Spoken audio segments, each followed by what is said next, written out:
everyone. Welcome to Toad TV. I am Mary Beth. I'm Helen. And we are the creative hands and minds behind Toad Hollow. And today is December 23rd. That's crazy. Yeah. That's just insane. It just goes to show it's Halloween and the next day is Christmas. It really. And as people have reminded us, you know, there's a holiday in between there, but I'm pretty sure the turkey got left behind. It's gone by very, very quickly. And then there are times where it feels like it's just dragging, but I think it's probably because I didn't get done the things I wanted to get done, so it feels like no time has passed. Right.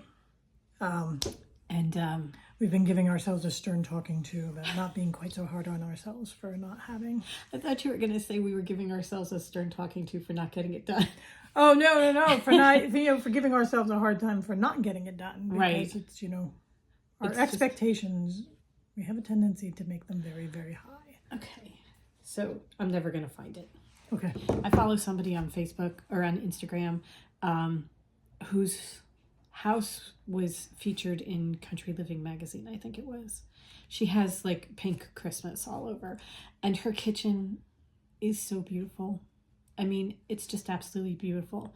When you know the behind the scenes that it was shot in July, a professional decorator came in and judged everything and got everything just perfect so that it looks good on camera.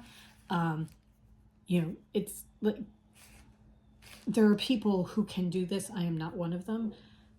I still want my kitchen to look like that. But it's a beautiful kitchen. And when you actually look at them and you look at the photograph and you realize that this is not a livable kitchen.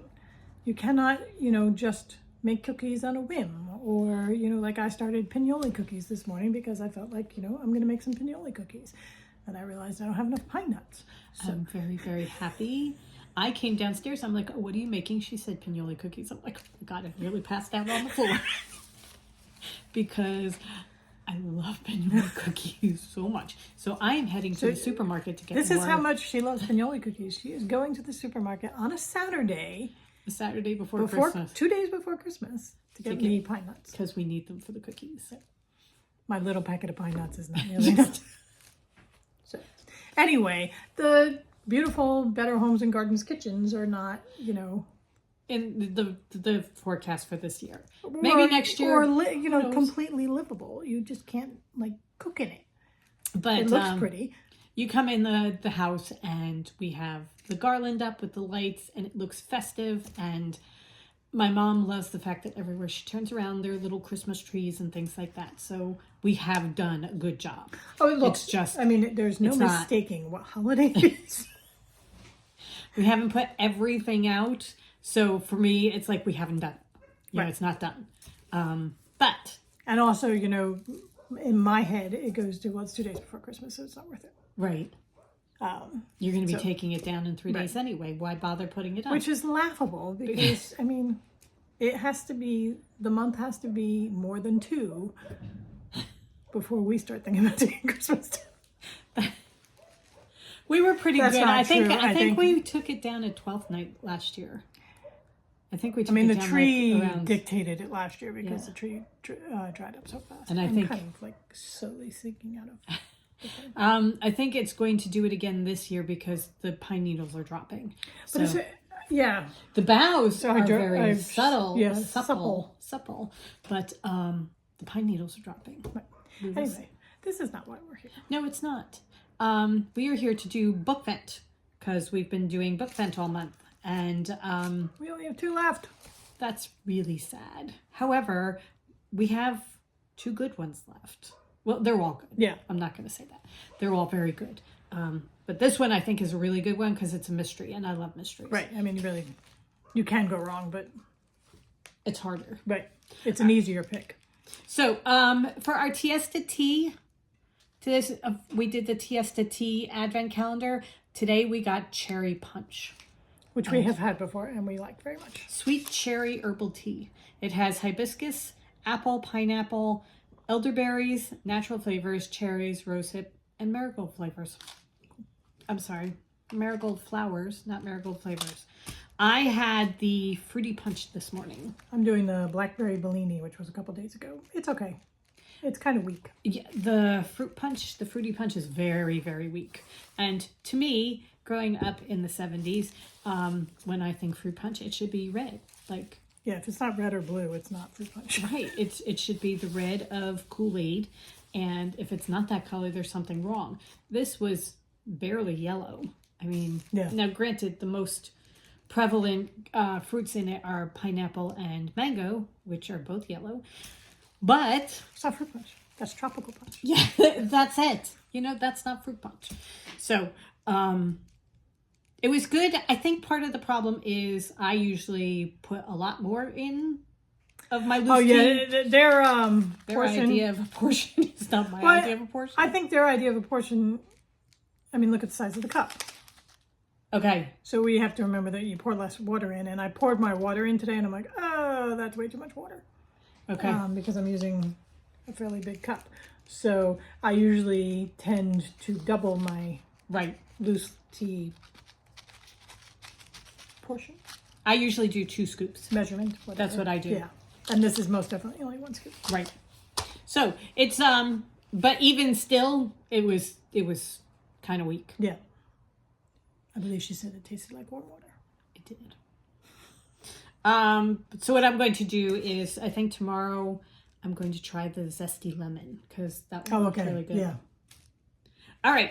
Shall we do books? We should do books. There we go. That is for you. I have no idea what I bought you. Mystery thriller. I have no idea what I got you either. I know that I wanted to read it because I didn't get you anything I didn't want to read.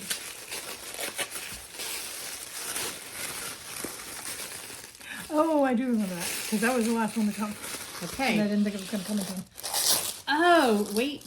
Have you read it? No. Do I do Elizabeth Peters?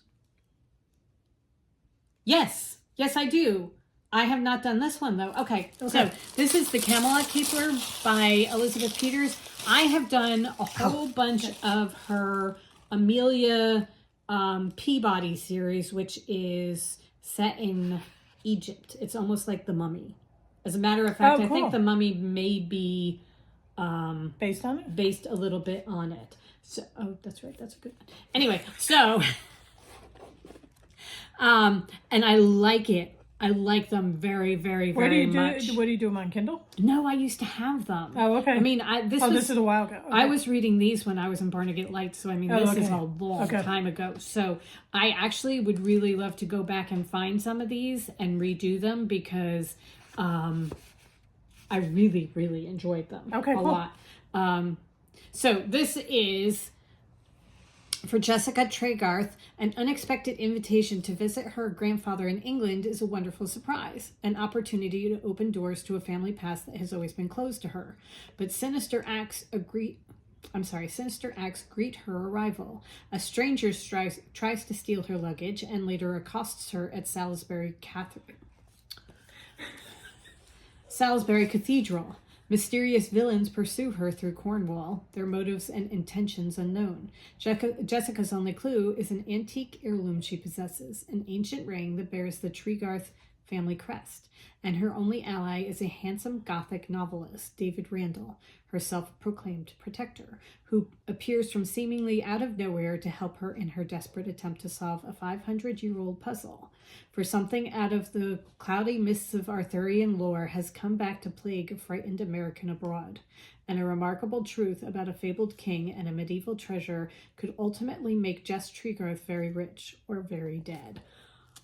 Oh my God, this sounds so good. That's what I thought. I'm like, oh my God, that sounds so good. Oh my God. This is, I love Arthurian legends.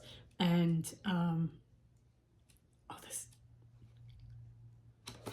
if I weren't reading Bookshops and Bone Dust, I'd put it down. I also thought that if we really liked her, we might want to try some of hers on Audible. Because this sounds like a really good Audible one. Yeah. So, because I love to do mystery thrillers on Audible. Yeah. Audio. Yeah, no, that's good. That's really good. Oh, okay. Oh, I'm so excited about that. Thank you. Okay. Mine is Vera Wong's Unsolicited Advice for Murderers. I have been wanting to read this one for a long time. I've seen it so many different places. So it is a lonely shopkeeper takes it upon herself to solve a murder in the most peculiar way in this captivating mystery. Vera Wong is a lonely little old lady, lady of a certain age, who lives above her forgotten tea shop in the middle of San Francisco's Chinatown. Despite living alone, Vera is not needy. Oh no. She likes nothing more than sipping on a good cup of oolong and doing some healthy detective work on the internet about what her Gen Z son is up to. Then one morning, Vera trudges downstairs to find a curious thing: a dead man in the middle of her tea shop. In his outstretched hand is a flash drive. Vera doesn't know what comes over her, but after calling the cops like any good citizen would, she sort of swipes the flash drive from the body and tucks it safely into the pocket of her apron. Why? Because Vera is sure she will do a better job than the police possibly can. Nobody sniffs out a wrongdoing quite like a suspicious Chinese mother with time on her hands. Vera knows the killer will be back for the flash drive. All she has to do is watch the increasing number of customers at her shop and figure out which one among them is the killer.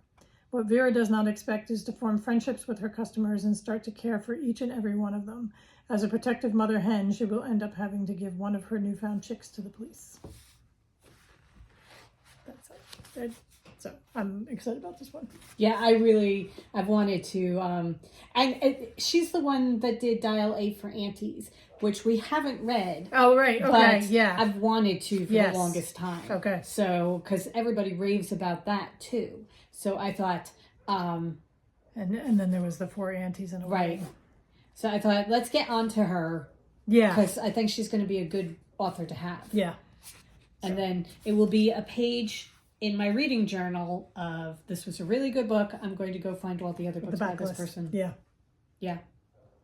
Cool. She'll give us a lot of backlist too. Oh, yes, she will. Because she's got like 15 or 20 that are just Amelia Peabody. So, yeah, this is good books for mystery. See, I told you can't go to mystery. Okay, guys, we have to go. As we said, it's the 23rd of December, and there is stuff to be done. Right. So, I am off to the dump. No recycling for the next 2 weeks, so we have to go to take our stuff to our recycling Taking to the all dump. the cardboard to the dump. So I'm going to do that, run to the supermarket, and then come back. And my prize is we got a present in the mail, and Helen's going to have pinoli cookies. Right. So After she gets back, because I need the pine nuts. right, but I have that to look forward to. Yes. Tea in the afternoon with pinoli cookies. Right. There you go. Perfect. We hope you guys have a great rest of the day. I hope it's not too stressful for you. Yes. Give yourself a stern talking to. If it It's doesn't Christmas. happen, it's still Right. going to be good. No matter what, Christmas is happening in 2 days. So there's nothing you can do about it. I know that a lot of you are starting to put together things for people in your life. My brother is, he sent us a picture of the cat tower that he put together. He thought it came put together, but it didn't, so he had to do it. But he was doing it in his bathroom, and then he had to hide it in their bedroom closet so that the kids don't see it because it's for their cats, but the boys just adore their cats. Yeah. So he now has a cat tower in his closet in a condo in Virginia. The things you do.